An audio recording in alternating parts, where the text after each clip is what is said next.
Welcome to the Four Visions Market Podcast, a space built on the principles of integrity and reciprocity. Together, we will engage in thought-provoking conversations about plant medicines, why these plants are coming out of the rainforest, jungles, and mountains after thousands of years, and what it means to be in right relationship with the ancestral wisdom cultures and guardians of these traditions.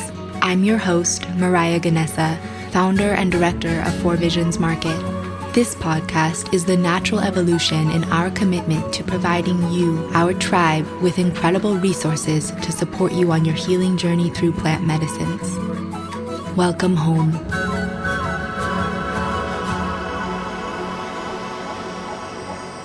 Ebyän Zanini Chimba is a multidisciplinary artist, writer, dancer, director, producer, and teacher at the intersection of decolonization and feminine mysticism. She is the founder of Temple of the Wild, the educational platform and art collective behind the audiovisual masterpiece Amoriri that touched the eyes and hearts of millions across the world.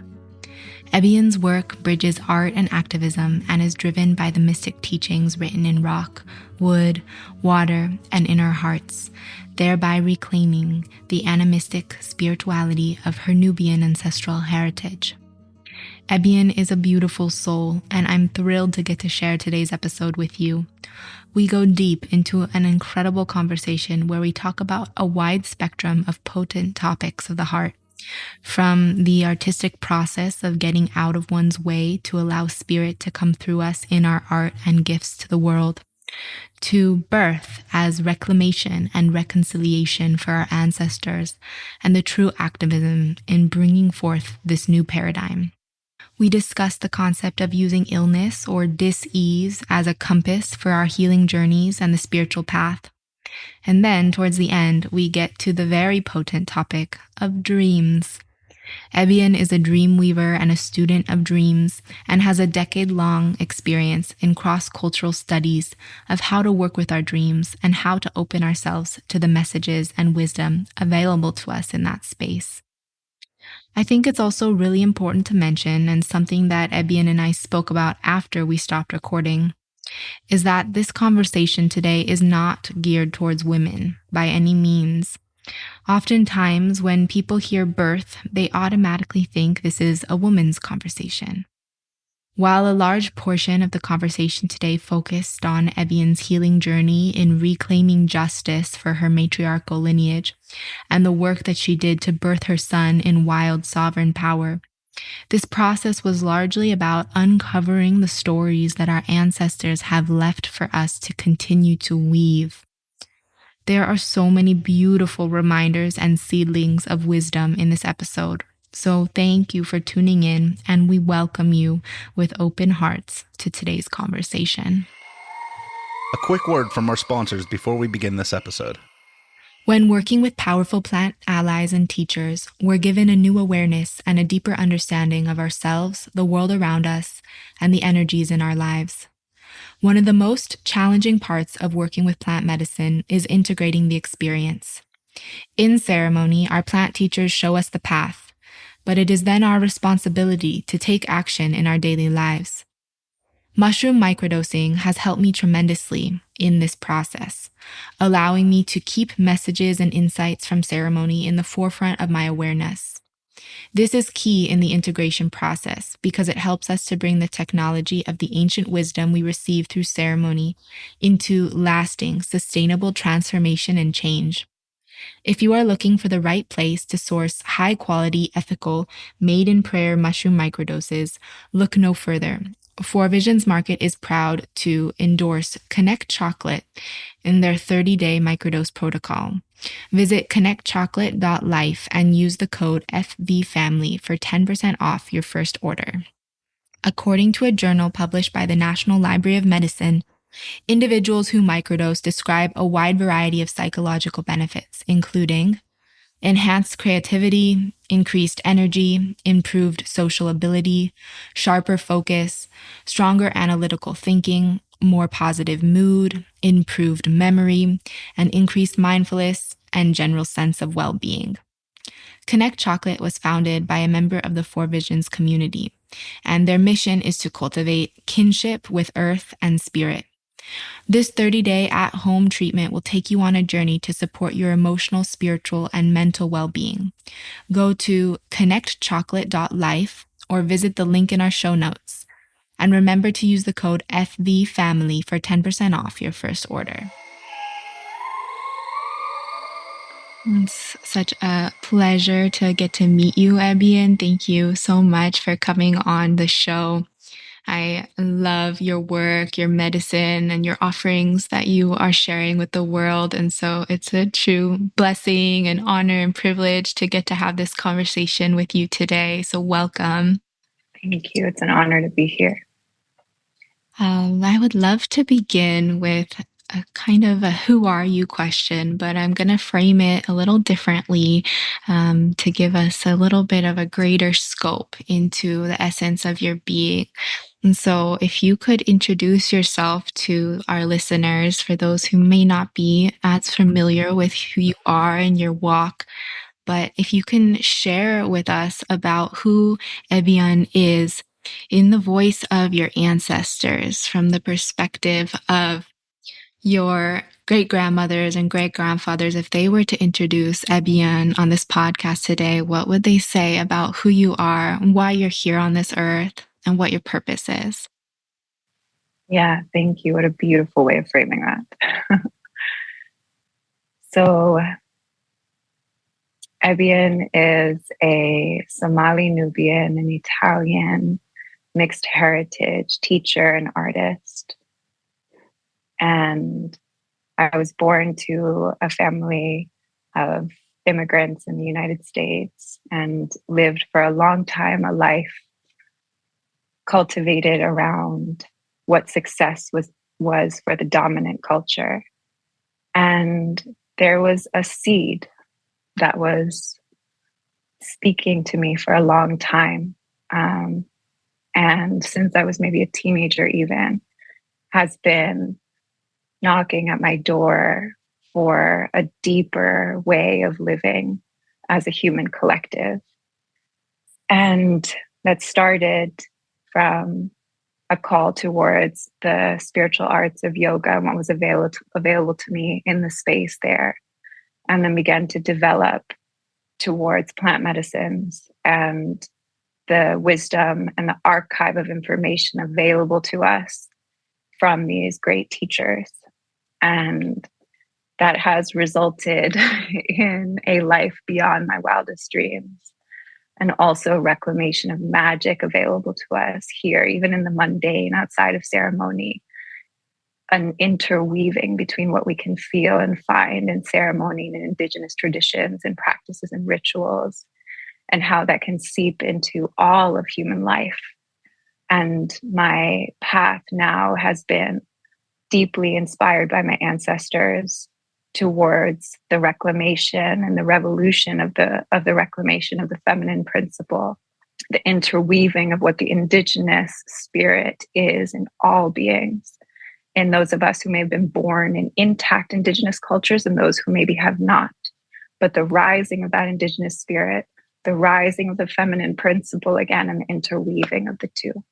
And so that has been a great work, continued learning and inspiration for my path as an artist and as an educator in the world. Thank you so much for sharing. It's so beautiful to get to hear your words and hear the way in which you present yourself to the world and to this conversation today. And, there's so many things I want to talk to you about. I feel like there's a lot of ripe seeds to deepen into today's connection. And I think one way I'd like to start, and we can, work our way into some of the topics that we had spoken about previously, but I would like to hear a little bit more about your journey to healing, your journey to remembering what it means to walk upon the earth with reverence and embracing this concept of life as a ceremony. Is one of the principles that you really share and activate through your teachings, is this concept of rooting ourselves in this spiritual path, and not just letting it be a superficial thing that we can, an accolade that we can add to our list of accomplishments or achievements. So this concept, right, of walking the talk is very firmly rooted in your beliefs, as far as what I can tell from what you're offering and sharing with the world. So I would love to hear a little bit about how you got to where you are today in your path, and the unfoldment of your healing journey. You know, what sparked the search to uncover these elements about your lineage, about who you are, about your personal medicine, and how you began cultivating your gifts and your offerings in this way. Yeah, thank you. So I'm going to start on the first journey, or the first like sprouting of the seed, which was around 16 years old, when I was in high school and this, very high achieving institution in Washington, D.C., and on a path, as I said, towards success of the dominant culture. Like the star for my family, the star, one of, the star students at the school. And I started skipping class to go to yoga across the street. And I can't necessarily say why, but I have some theories. And later on, many years, I took mushrooms when I was at my childhood home right before it was about to be sold to the intention was to de-haunt if there was anything in the walls or any of the stuck energy of my family still present there, to clear it. And I did this with two of my long time childhood sisters. And what was so beautiful is that actually there was nothing necessarily to de-haunt about it. It was more of a reclamation of the beauty and the gift that had happened there in my childhood in that house. And what I recognized as I walked around the house was that there are these giant poplar trees in the forest around the house. And that my room was that, I guess I slept there for something like 10 years of my life, had these big windows and at the top of the poplar trees, and you can hear the wind through them. And I remember the changing seasons. And though I was not someone who had paid attention at that age really to nature, nature was paying attention to me.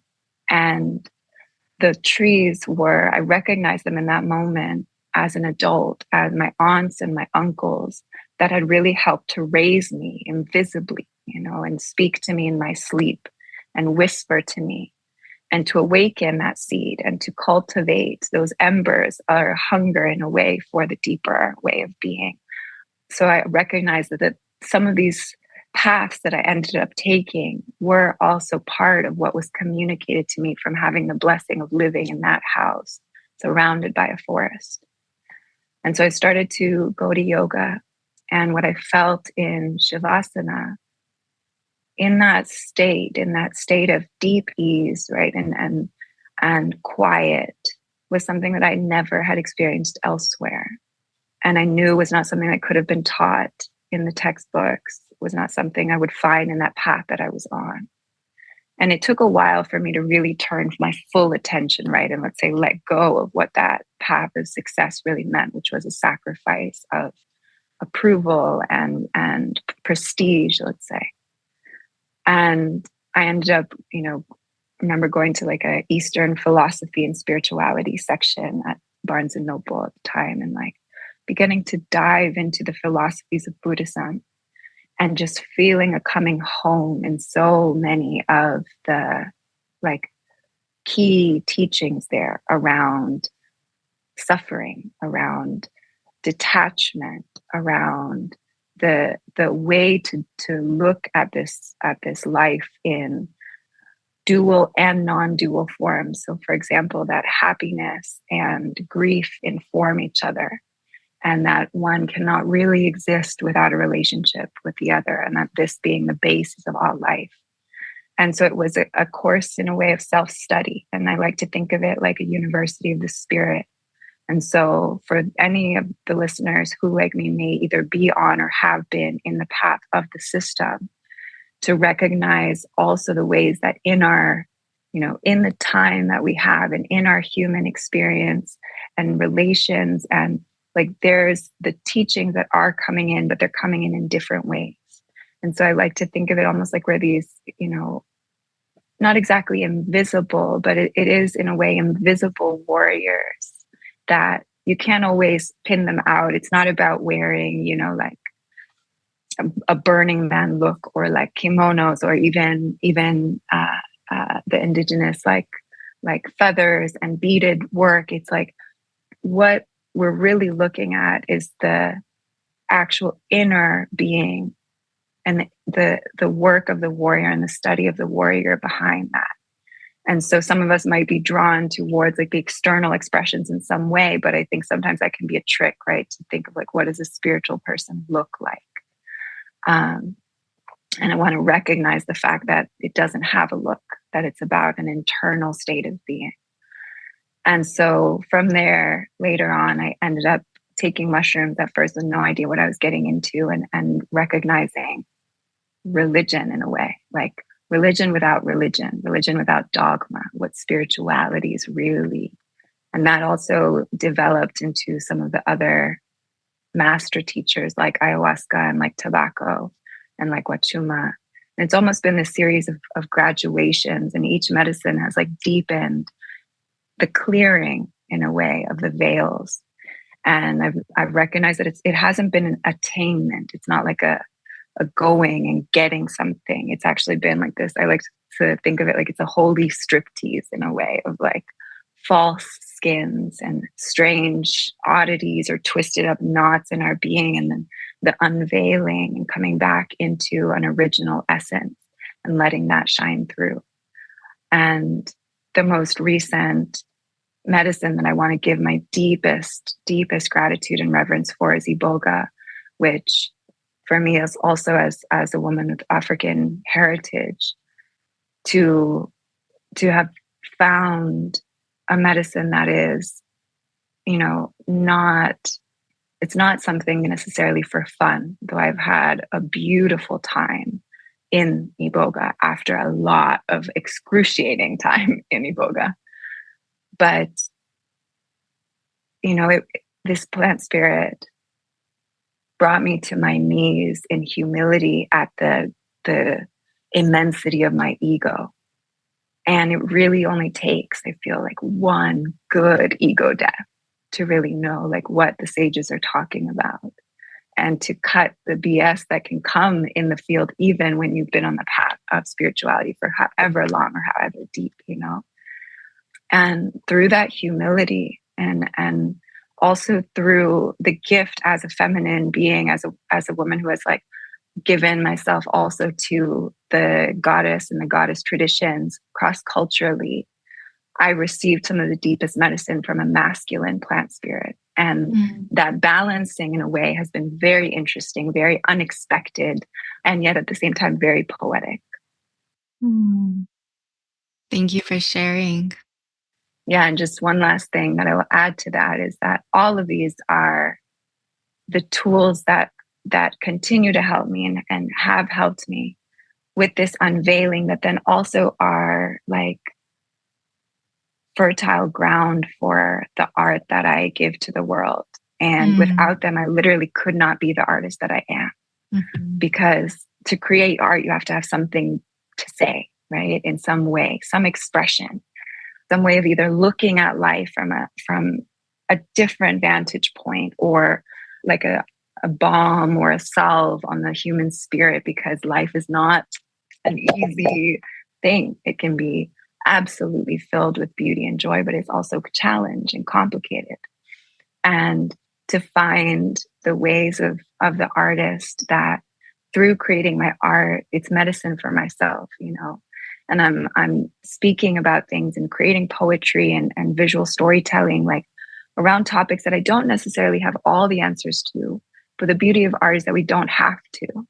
We get to just play with what we know, and then also speak back to ourselves, just how you did in the beginning. How would you describe yourself as an ancestor? A lot of the times, the voice that I'm speaking in my poetry is actually a voice that has spoken to me and helped me, through me, from me, And that's, yeah, it's a really deep blessing that I'm so grateful for. I give thanks to the divine all day, every day, for the gift of the word, and the acknowledgement also that we're all given in equal proportion just the right amount of blessings and gifts to share magic into the world, and to be grateful for the ones that touched us and that are of us. Mm. So beautiful. Thank you, my sister. I love hearing this. And it's part of what I have been enjoying so much about these conversations on this podcast, because we're getting to hear from so many incredible people who have truly activated their medicine and walking their purpose with a lot of clarity and righteousness and reverence, but to hear how the plants have played a part in this literally peeling of the layers. I like to think of it as the onion in the spiritual path, because it's a constant peeling of layers and deepening and deepening, and to hear the eloquence with which you share about your artistic process is so beautiful too, because ultimately, for any artist that is really activating that place of the offering that's beyond the mind, it requires this true humility of getting out of our own way and allowing the force of life, allowing source to come through us and to utilize us as a vehicle. And so any artist who's able to do that, you can feel there's a completely different energy behind the work that's coming through, the offerings that are coming through, right? Because it's coming from something so much bigger than our own egos. And so I feel that, in your creative offerings to the world, and then to get to hear you share a little bit more about it, your process, how you came to this point, and the way in which you relate to your art, to the sharing of these messages. It's very beautiful and inspiring. Thank you. And I would love to just share something that I recognize about like, even, and I'm going to celebrate it because it's a literal miracle that I can create art that I'm proud of, because for a long time I didn't think that I was capable of that. I had this like yearning too, but I was like, almost like it's reserved for those people over there, and it's not, for those who it calls to. But sometimes people ask me, like, how did you get so wise? And I really feel that a big part of it is also like the depth of suffering that I've experienced, and I recognize that in a lot of people. Like, the amount that we have allowed ourselves to feel is also the amount that we're able to then give back in medicine and magic to the world. And so it's not an easy path in any way, but it can be absolutely joyful as we learn together to like ride these waves of humanness and of living, and to ride suffering, and to be able to learn ways to work with it. Mm. I love that, and especially because our culture, shies so much away from the everything that's not love and light. And so to be able to embrace that, going back to your sharing about the ways Buddhism affected your spiritual path, it's like to be able to open ourselves into the depths of all of this human experience. It affords so much more color, so much more depth, and then that comes through in the what we have to offer to the world. And since you brought that up, I would love to ask you to elaborate a little bit. You wrote something in your notes for the preparation of this episode that really called to me, and it was regarding how we can utilize illness. And I think that that word can be interchangeable with suffering or any challenges that we experience in our life. But you specifically said how that you like to share about how illness can be a compass for us in our lives. And I would love to hear you elaborate a little bit more about that, how it's been that for you, how you've seen that in others, and whatever other teachings or sharings come through regarding that subject. Yeah, absolutely. It's such a big one. It's so, so, so powerful. So I want to acknowledge that illness or disease in the body is a great destiny to hold. And it's not something I would wish upon anyone. And it's not something that is just a simple, like, wave a wand and change your mind and you're done. What I have experienced from my path working with generational illness and conditions like autoimmune disorders and a nervous system like breakdown that I've had since I was a child, where I had a near-death experience from an armed robbery that I experienced in Africa where we lived, and was, dragged out as a 3-year-old by these 4 armed men and held over a staircase and like toggled from one leg to another, threatening to kill me at 3 years old. And it was a memory that I was aware of, but I hadn't really given it the space of like how massive that experience is and how that affected my body. And afterwards, I had pneumonia and almost died, and then started to have seizures, and I survived, but it stayed, like the reverberations of that moment. And I have carried this with me until I was ready to turn my attention towards it and to learn from it. And it's, again, another like layered thing. It's not something that was just like one time and finished. And it continues to inform me, and I continue to pay attention when it shows up and recognize it as a guiding tool. So, for example, in this case, I recognize so much of also what I'm able to bring from, let's say, the other side of existence, from the invisible worlds, comes from having been so close to death in those early years. And then also to have felt the violence from stronger male force in that moment as a young girl. And to recognize now and look at what our economic system does to create that, to make it so that my family was living in an incredibly like comfortable house next to shanty towns. It's very easy to be on a high horse and blame those people. And it's much more difficult to look at the actual systemic reasons behind that. And so to go back into that trauma and to really like look at all the different vantage points, to like look where it sits in my body, how it reveals itself, to look at generationally as women in my lineage, what it has meant, how unsafe it has been, how our bodies have been violated, how that is triggered in me, not just from one lifetime, but from many.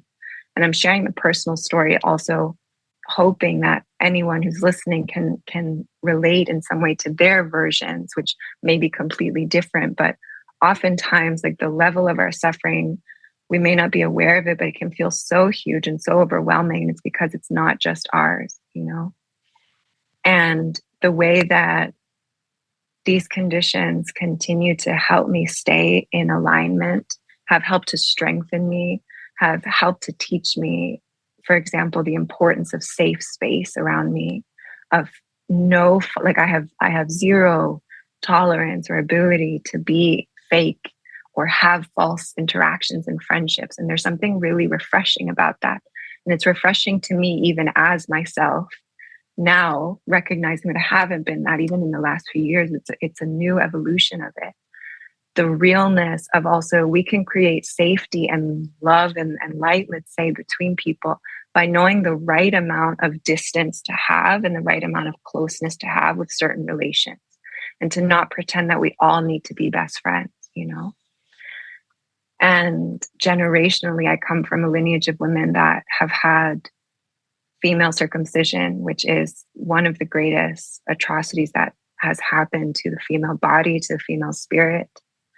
And it's something that I also reserved, let's say, to my ancestors rather than to myself, because I haven't experienced it. But there were these moments where it started to come up. One was right before birth, and I had planned to give natural home birth.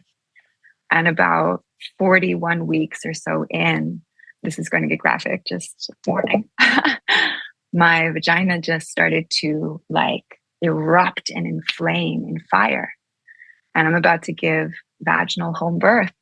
And I'm 41 weeks, which is already 1 week overdue. And I was like, what is happening? So all the fears started to come in, all of the questions about, am I making the right choice? All the doubts of the people around me around, if you continue and don't choose to do a cesarean, you could be putting yourself and your child at risk. And so in this moment, I had a choice of either just, do the safe thing or try and figure this out in the mystical realms, because I went to a gynecologist. Nobody knows what's going on from the gynecologist. I know it's not an actual mapped out disease or condition or something that can cause pain to the child. And so I went to a wise woman here who really, saved me. And she had me do a constellation work with family dynamics and ancestrally with the women in my lineage, and to look at what it has been like for them to give birth. And it was one of those moments where, like I believe obviously in the mystical realms. And then sometimes you realize, like, I didn't believe that deeply. And then now I have another deepening of it. And so in that moment, I remember as I was feeling into, like, one of the grandmothers just bawling and crying and expressing the pain that she felt from birth, because what female circumcision can look like in its, like, highest degree practiced in some cultures is that the clitoris is not just taken, but the vagina is sewn shut until a woman is married, and then it's opened again. And so if you imagine what that does, like, you're many years with your vagina sewn together. And so when it opens, it doesn't have the same capacity of flexibility and movement and feeling. And so giving birth has actually been excruciating for a lot of the women in my lineage. Sex has not been beautiful and pleasurable and sacred as it should have been. And all of that came up before birth. And so as soon as I did that constellation, my dream started to speak to me and started to clarify what was going on. I recognized and received one dream in that moment that also helped me know that it's not that I'm late, that there's a society that tells us 40 weeks is the to get to 41 weeks and you're in a hospital, they will actually require you to induce labor. And so I thank God for my dream, because it helped me stay clear that actually there was more work being done in the womb to prepare the child, to prepare the code of DNA of my son. And after this session of the constellation, I went into the seawater, and it alleviated so much. And then it was just little by little gone. At the end of the constellation, the woman had me turn to my ancestors, specifically my grandmothers, and to say, I am choosing to birth in freedom. And I ask for your support, and I ask you to be there with me as I do this. I cannot do it alone. I'm not meant to do it alone. And I'm doing this with you for all of us and for the freedom of the generations to come. And that was such a huge shift, because in a way, and I wonder if others out there will relate with this, when we start to individuate, you do sometimes have to armor towards your chosen family, because maybe they don't agree or approve or understand your path. And that has been my case in many times, specifically, even, for example, in choosing a home and natural birth.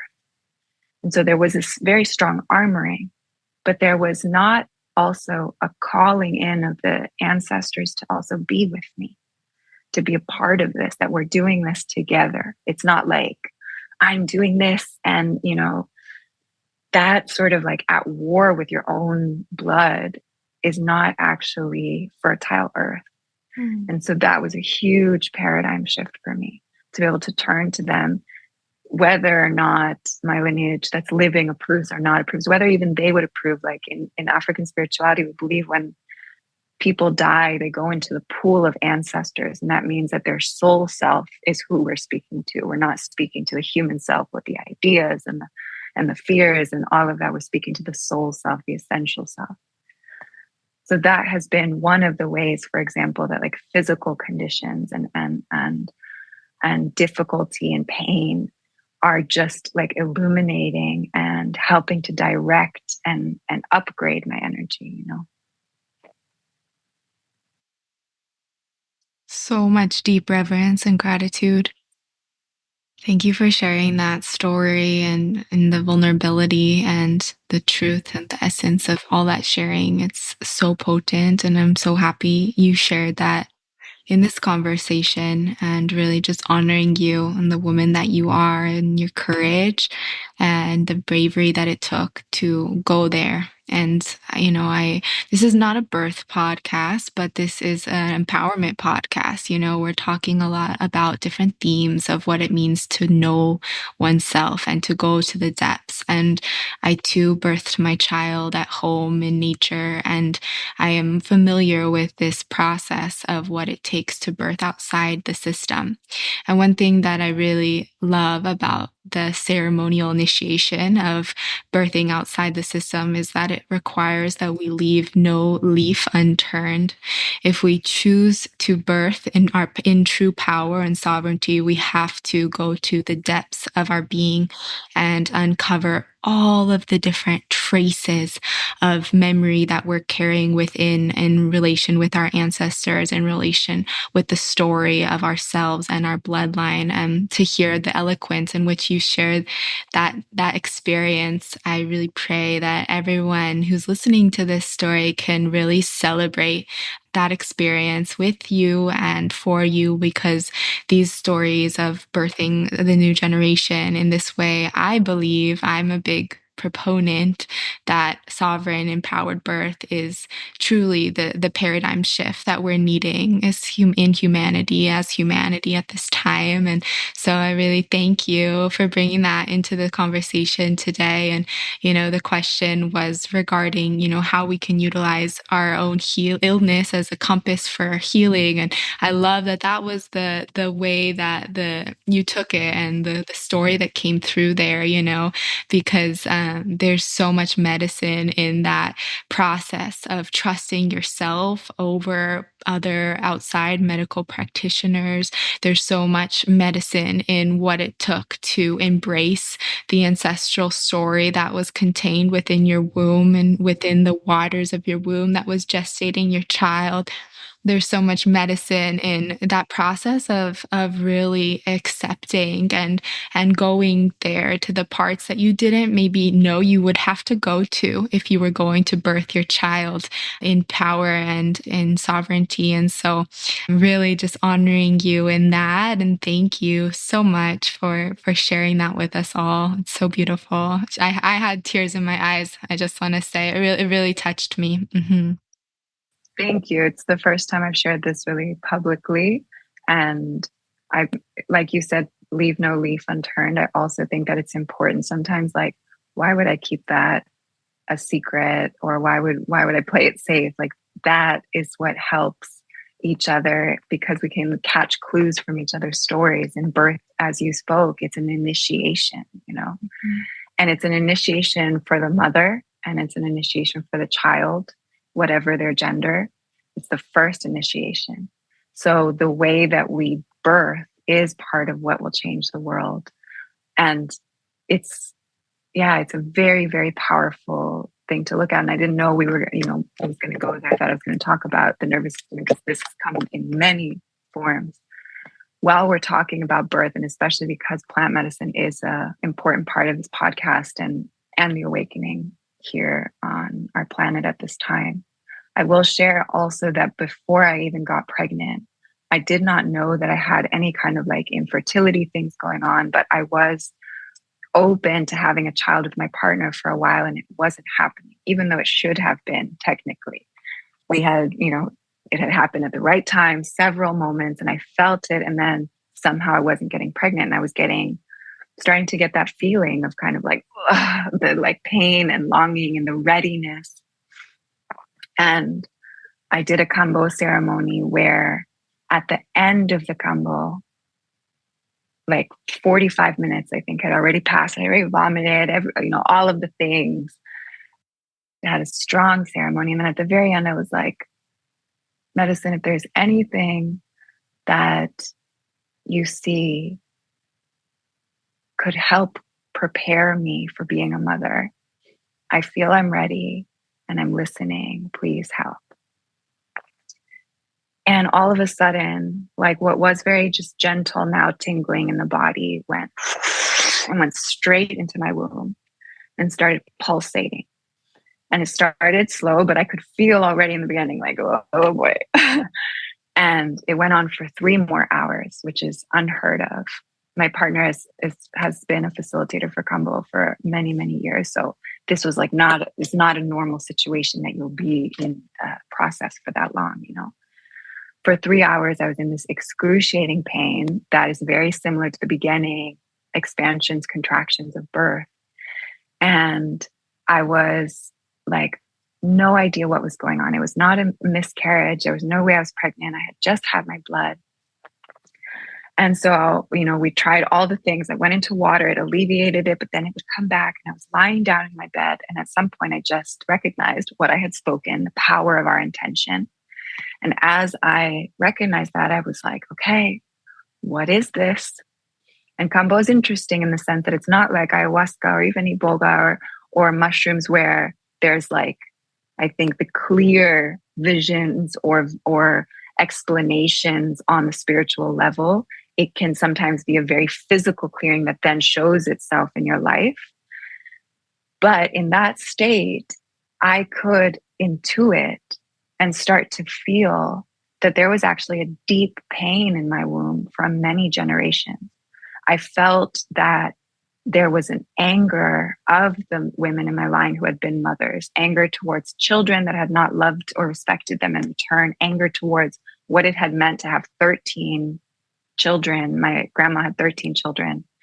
When maybe you didn't really want to have 13 children, the amount that you give, all of the just the experience of motherhood and the complexity of that.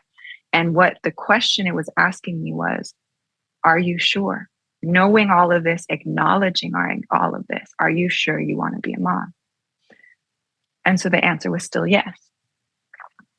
And there was this moment, my friend's a doula, and I was lying down, and she was like, look, we don't know what's going on, but I could tell you this is very similar to birth. So just rise up and get it, because lying down doesn't move the energy. So try to come on all fours. And as I rose up, one drop of very dense blood dropped from my womb onto the sheets. And then all the pain went away. And 1 month later, I was pregnant. Oh. Yeah. And so also another acknowledgement of just, you know, the power of these medicines, but also the power of what happens when we listen, when we're willing, the power of our willpower for something, that we can have everything that we want. And the matter of being able to turn our attention towards the forces of life, not at war with them, but as a curiosity, as a conversation. And I know this is easier said than done, but to trust, to trust the timeline of our lives, to trust the way that our lives have unfolded and continue to unfold. And I love part of the path of stepping into like the wise woman and the elder, I feel, is because we've experienced so much, because we've allowed ourselves to go so deep, we tend to recognize some of the algorithms in a way.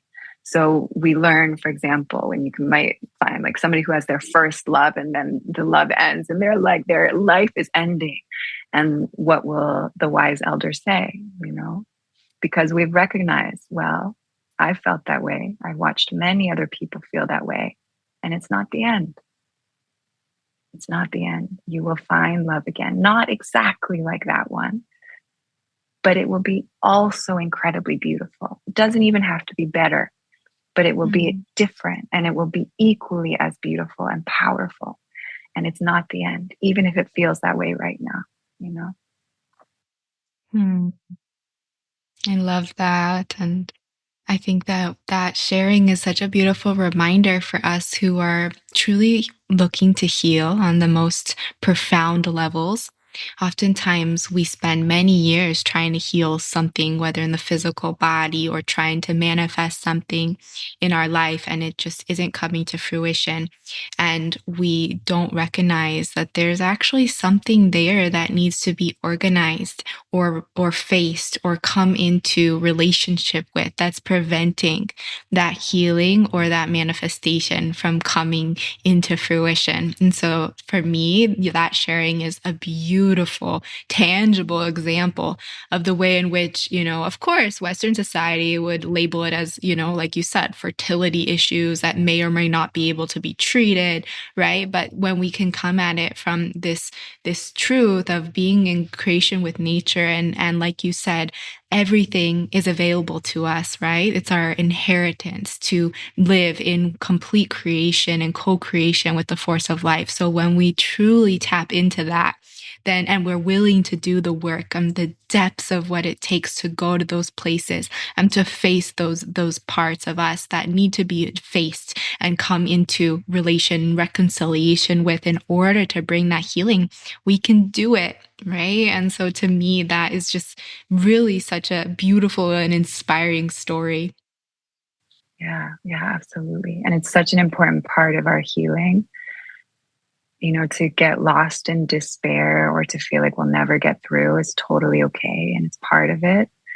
And at the same time, if we can find like that very sacred nugget of hope and belief in ourselves and in the mystery of life, and if we can't find it, a prayer for us to have people around us who can help remind us and can help fill our field with that. And I found that it's incredibly important. It's part of also the re-indigenization of our beings, of our relationships, and hopefully of our society, is that we're not meant to do this entirely alone.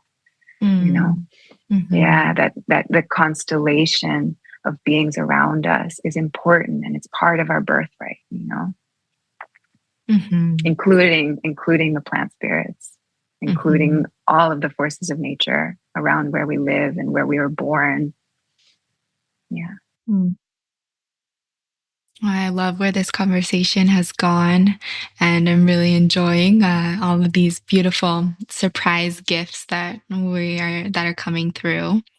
And at this time, I want to pivot the conversation to what we had originally talking about, because I'm really excited to hear from you in the topic of the dream space. And I know that our listeners will be very ripe and ready to hear from you on this topic.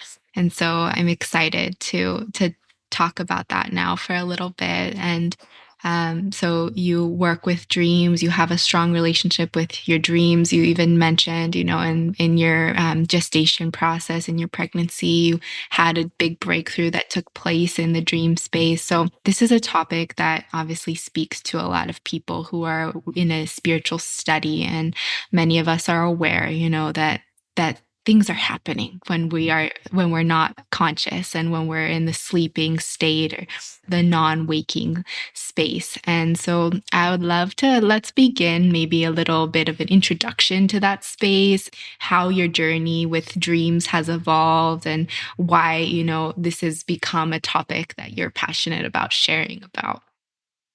Yeah, absolutely. So we spend a third of our lives dreaming, which I find absolutely incredibly beautiful. And the majority of people that I have met, and some of the ones who I've worked with and who come to my courses, recognize that a lot of us don't have the tools to turn our attention and reap the fruits of our dreams, either from not being able to remember them or having no idea how to make sense of them, and not necessarily having a container, a circle, or even a guide to be able to help us to listen to what our dreams are saying. And so my interest in dreams doesn't necessarily have a beginning. I don't know where it came from, but I just know that I felt their importance. And I also had very troubling dreams for the majority of my life, and I still do often. And through my work and of study and research and development in the dream world, both from like I would say, Western modern perspective and from an indigenous perspective, I really actually feel a beautiful bridge between the two. I have learned that troubling dreams are actually fertile earth and equally as important and beautiful as the ones where we are in some kind of complete glory or a, gifted an experience or a message or wisdom or encounter that is positive. And I really jump-started my path, both learning about my own dreams and learning how to help interpret other people's dreams, working with the plant spirit of tobacco and dieting with tobacco. And tobacco has been, as many might know, one of the most ancient plant allies across continents and cultures. And you can find it from South America to Africa to Asia. And it's a plant that, when taken in high doses, speaks to us directly in our dreams, and ingested, not just smoked. And so tobacco was one of the beginnings where I started to do really deep, deep, deep shadow work through my dreams and receive gifts and to receive wisdom and upgrades in my system and in my mind through that space. And from there, I have begun to turn my attention. There's a woman, a mentor, Tokopa Turner, who talks about courting your dreams. So that there's this romance that you can have even without plant allies or spirits that are amplifying the dream space, just in, let's say, normal mundane life. When we turn our attention with this like romance towards the dream world and the dream weaver, which is the intelligence that brings together our dreams begin to respond. And just like you would in a courting, in a way. And so if we enter into a room and you meet somebody and they kind of like don't really pay attention to you, they don't listen to what your name is as you introduce yourself, your level of engagement with them is also not going to be very high. But if they look at you and they are, acknowledging the incredible human that you are before even knowing all of the details of your life, what ends up happening is something really magical. And what starts to come forward from most encounters will be a really beautiful and nourishing engagement. And so it's in the same way, this is a relational practice. And it's a blend both of a mystical art and, in a way, a science. Because there are some like tools and ways of going about, for example, expanding our dream recall ability, or tools and maps for how to decode our dreams. So again, it's this balance of like the feminine and masculine principles in the way that we work with it. And I've developed a course that's obviously much more extensive than what I can say now, but I will share some of the like key incredible practices that have changed my life.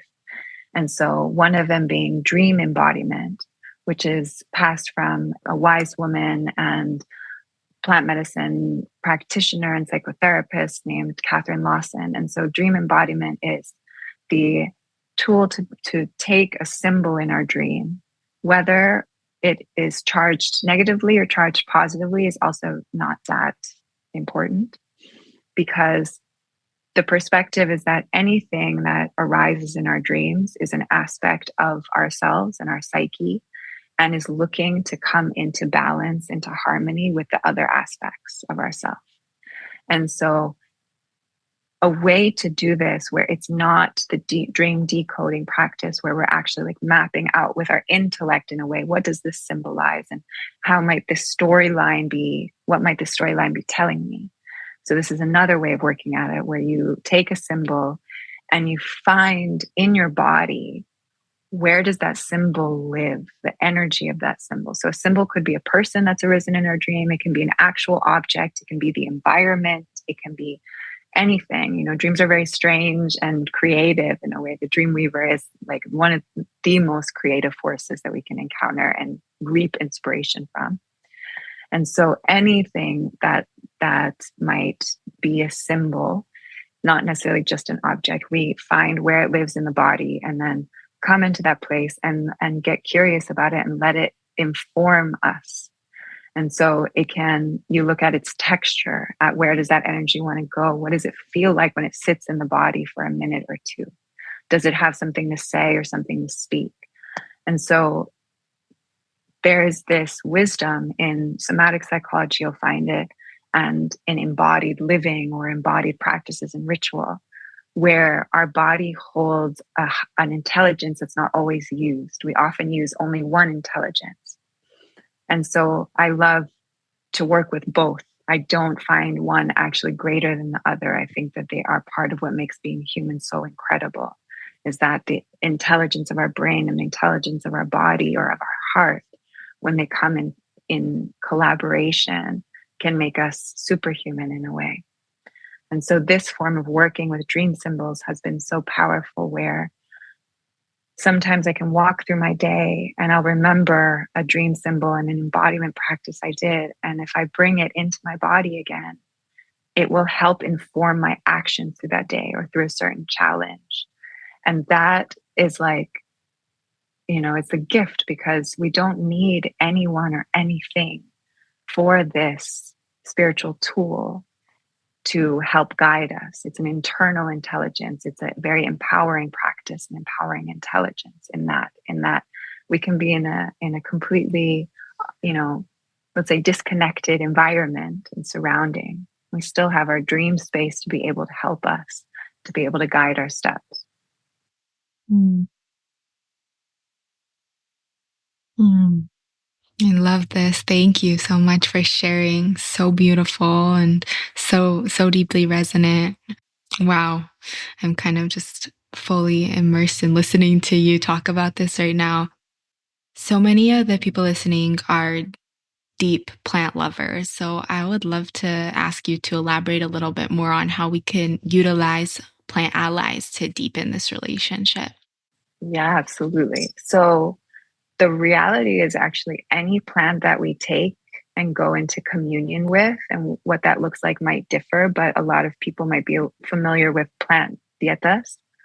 So even if we're working on plant dietas without a master plan or a psychedelic, entheogenic, collaborative experience and study, if we're just working with plant essences, the plants will speak to us through our dreams, because it's the place that they can access it's a bridge between the worlds, the subtle realms and the physical matter realms.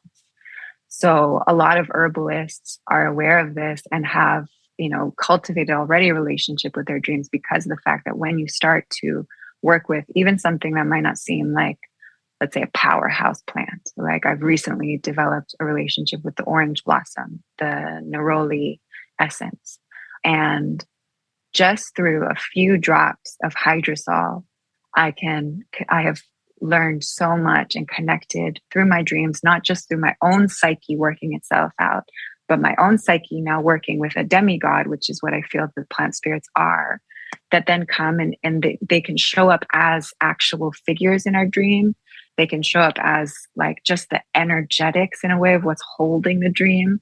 So what I found is, let's say, you're working through something in your psyche for a long time, and then you come into communion with a plant. It's obviously better if we come into a communion with a plant in an intentional way, that we either through someone, a guide, a medicine man or woman, or an herbalist, or our own intuition, choose this plant as a support, and then that plant comes and it can help resolve, because something that might have taken us 7 months can happen in a few days with that support, because we're calling in a higher intelligence of beings that have been here for a long time and have a wisdom of elders beyond what it is to be human. So I can share some of the ones that I love and respect deeply and work with regularly. So one is mugwort, Artemisia vulgaris, yarrow, Achillea millifolia, tobacco, as I spoke, but tobacco only to be worked with a tabaquera or a medicine man and woman, not something to be done personally alone. Other two, I do think you can work with in your own sphere safely. And how would one start to work with mugwort or yarrow for dream work? So the process in its most extensive form, I would suggest doing diet where you actually eat very bland foods. You could look at what is an Ayurvedic sattvic diet as an alternative to what like the Amazonian traditions have where you don't put salt. The sattvic diet has a different form, but similar effect where you are able to, you're intaking simple foods that are easy to digest. And what it does is it makes the physical body less dense and the subtle realms more accessible. And the plants can speak easier to us. So minimum for most plants that it takes for their consciousness to enter is 1 week. So a full diet would be like 3 weeks or a month even. And so if, you know, we cultivate that space in terms of what we're physically eating, we try to keep a calm, you know, soft environment around us, which means no like parties and like intense interactive energy. I'm not going to go as strict as what a plant diet in the Amazon would be, but that is ideal where you don't interact at all. You don't touch anyone. You don't mix energy. Like if you want to do it the full initiatory way. But for people who that's not possible and still want to connect, you absolutely can reap the benefits nonetheless. But there is this awareness of just, I am in an initiatory experience of plant diet with a spirit. And so I'm not like just mixing my energy as I would casually and normally, you know. So that softness and quiet and inward, like turning the attention inward throughout our day that then affects the night. There are two things that affect first and foremost our dream recall the most. One is our intention of remembering our dreams, and the other is the amount of noise we have in our lives. And that can be from like a lot of interaction online, or that can also be interaction in person. So if we're aware of those two things, then we can tone it down, the noise, and we can turn up our intentionality right before sleep. That will activate the plant spirit also in our nighttime. And the actual tangible process of intaking the plant would be to make a tea, to make a prayer over it, to take our time, to play music during it. And then you can just look up, you know, the basics for what like a mugwort dream tea would be. You steep it, I think, for 12 minutes or 12 to 20 minutes. Same for yarrow. For some teas, it's a little bit less. For other teas, it's a little bit more. And then you would drink your tea right before, like half an hour before bed, go to sleep with that intentional space, and make sure you have something to write your dreams with. Some people use audio, like voice memos, which I'm not against. I think we live in transitory times, and we are able to use technology for the greater good. And that's one way to do it, because some people don't have the energy to like write out their dream in the middle of the night. Thank you. I love that. Such a tangible way to deepen with the dream space, and wonderful practice for those who are looking for ways to deepen their relationship with plants too. And yarrow and mugwort are such beautiful teachers. So, you know, oftentimes we speak about the big plant medicine diets with the master plants, but there's so much information in the plants that we find in our garden, in our backyard, and to be able to go deep into their messages and their teachings and the beauty and the simplicity too. It's such a beautiful practice. And so thank you for sharing that with our listeners. And I encourage everyone to if they feel called to do this work, because it's so potent. There's so much to receive through deepening in our dream space and connecting with this part of us. Like you said, we spend a third of our lives in this world. And to be able to, you know, there's so many different capacities too. There's so many different levels of accessing that information. And, you know, one thing that really is really beautiful, I think you mentioned in this conversation or in another one about dreams that I was listening to, as this concept that we don't have to remember. We don't have to remember them in the mind, right? So I'm curious, like how you would articulate this process of incorporating that information, even when we don't remember it in the physical mind, but that information is existing there for us. Yes. So we don't have to remember it. The dreams still affect us. And still, like, the subconscious runs our life, literally. And this is something that Iboga as a plant spirit also deeply showed me. There's only so much we can do from a conscious, you know, space. And at some point, like turning our attention towards the tools that help us access the subconscious are what really change the game. And so we don't have to remember. They're still doing their thing. When we remember, it helps the dreams and the plant spirits, if they're there, it helps them do their work more effectively and faster. Mm-hmm. And one way that we can do this without even understanding necessarily mentally is, and this is something that Carl Jung spoke about, where I don't remember if he gave a name for this or not, but you hold the dream in your awareness for the day. And that's all you'd have to do. You acknowledge in the beginning, you're like, I don't understand what on earth that was. And that's fine. But you still, because we hold, and let's say a newfound reverence towards dream, we say, okay, I'm going to keep it with me. I'm going to carry it with me. So anytime that you can remember throughout the day, you just sit and contemplate with that dream, and you let it be there, and you let it sink within you, and you feel into it. And this magical thing happens where if we look at just the makeup of dreams, like they're gifted, encoded messages from ourselves to ourselves. We can say it's from the higher self. We can say it from the divine self. We could say it in many different ways, the dream weaver. But so what that means is that we actually already know the answer. Our body knows the answers. Our being knows the answers. And so if you ever work with like a dream reader or someone who is a guide in interpreting dreams, often what will happen is when they say something, even if it's like the last thing you would have thought about, but if they say something, it will resonate in you. You will know. And we're like, because like 1,000 doors open in our psyche. And I can share this one of like the first moment that ever happened to me was with my tabaquera, when I had a dream working tobacco where there was a policeman that came and he sat next to me and he was like, I'm here to help, right? And I was like, that's what they all say in my head, And I thought that he was trying to hit on me, and I didn't trust him.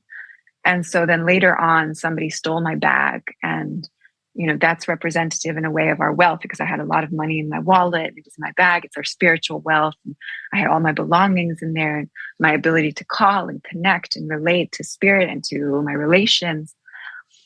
And tobacco was there. And I was like, you said you were going to help. And then he was like, and he went, and he just, without creating any pain, like damage or pain to the other person, very ninja-like, just like, flop, flop, flop, flop, got the bag, disarmed the person. They were completely, like discombobulated and ran away, and came back and handed me the bag. When I woke up from this dream, I was like, okay. And I still somehow thought that I was right, and that policeman wasn't totally trustworthy, but they had helped me. And what the tabaquera told me in this moment was, you are not able to receive the support that's available to you because of your wounding around the masculine. And so even when it has shown up to come and help you, you're not able to fully receive its allyship. And it was like, And at first I wanted to resist it. I didn't want that to be true. I was like, I don't have trust issues. What are you talking about? I think men are great. And part of, as I mentioned, like one of the earlier traumas of my life was also in a way played a part in this. And just from that awareness, I didn't even have to go in the story of like that early childhood trauma or the moments where I've been, affected negatively by authority figures of men in my life, or not supported, or whatever. It's not even about the story. It was just the awareness, the willingness to receive that once I had felt the resonance. Because it's not to say that we should just take in anything anyone, any guide or medium or something says to us. It's not the way. This is what I mean, is that there's a compass, there's an internal resistance to shadow work, but something deeper knows what is real and what is not real, And so when I did that, my dream transformed. And one of the last dreams in that initiation was that I was walking through a valley, and this guy was, guiding myself and two of my sisters. And, he was like very arrogant and telling us, yes, it's this way, and da-da-da. And then I kind of turned to him and I was like, who said that you're the leader? And then he kind of looked at us, and then he dissolved. And then another man appeared and pointed this way. And I knew that he was trustable. And I went and we followed, and he took us to the top of a cliff. And at the bottom of a cliff is a little tiny glass of water. And he said, jump. And I was like, excuse me? And he said, look, I'll show you. And he jumped and he entered from this, cliff into the tiny little glass of water. And I remember the water being like very pure, crystalline water. And then I was like, oh, and my friends went first. And they were like, okay, well, let's do this. And jumped, and each of them made it. And I was left there. And I was like, well, I don't think I can turn back. That was a long walk. And I was like, okay, I have one choice, and it's to trust. Mm-hmm. And I launched over the cliff and I landed in the glass of water and woke up. And I knew in that moment a cycle had completed itself. Mm-hmm. And that form of the healing in dreams, I mean, it has and had reverberations in my life for a long time to come. It doesn't mean that right in that time period there was an immediate thing, but it's like, because something has completely shifted in my psyche, the ability to discern, because underneath trust issues is a distrust of my ability to discern who is really here to help and who is not, And so there was a clearing of that. There was a refining of that tool. And there's also in trust, inevitably, we have to take a risk. It is just part of the word and the experience, Mm-hmm. And so it's calculated. Exactly. It's a calculated risk with intelligence and wisdom and senses and sight. But at the end of the day, it was a risk. And it was a risk that reaped incredible benefits, showed me what I'm capable of in symbolic form. Mm-hmm. It's so beautiful. Thank you. And it's a wonderful place to kind of close today's topic, I feel. And it's interesting because this concept of trust came up in a couple different ways throughout the conversation today, in different ways. And so, I believe that we are always resolving things in our lives, whether it be in the dream space, whether it be through certain situations, and that we're here to bring resolution and solution. Mm-hmm. And so this conversation has been many different threads of that for me. So I've really just enjoyed so much hearing your stories, your journey, getting to connect with you and receiving your medicine and all your wisdom that you have to share, Ebyän. So thank you so much. And I really feel that our listeners will feel the same and be deeply inspired by this conversation. And will definitely include, the link to your dream course, because I think a lot of our community will be very interested in getting to learn more about the dream space. And I feel this course is a wonderful resource for people, as well as, sharing your platform and other ways in which people can get in touch with you if they feel inspired through today's episode to learn more about your beautiful work and your offerings. And so with that, I really just want to thank you from the bottom of my heart for sharing yourself with such depth and openness and authenticity today, and open this space for you to share any final messages or offering to all of us here who have tuned into this conversation.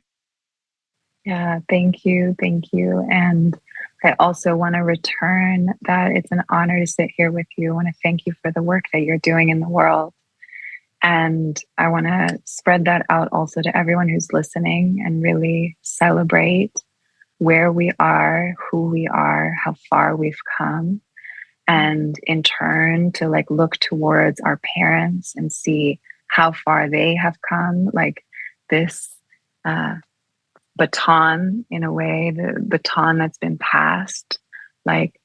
We are doing such incredible and powerful work, each of us in our own way. And I think that oftentimes there is a high standard that many of us can hold to ourselves.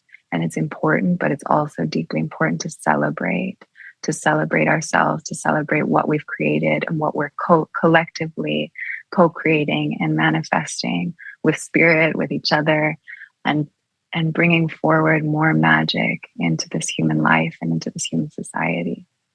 Thank you. Thank you for being a part of that and for opening this today. From everyone at the Four Visions Market family, we would like to thank you for listening to our podcast. We really hope that you've enjoyed the conversation and gained many new insights on plant medicines, ancestral wisdom, and much more. Please remember to visit our website at www.fourvisionsmarket.com for more resources and information on plant medicine and spiritual tools. And please don't forget to follow us across social media for regular updates on upcoming episodes. We are grateful for your support and look forward to continuing this path with you all. Until next time, take care, stay present, and stay connected.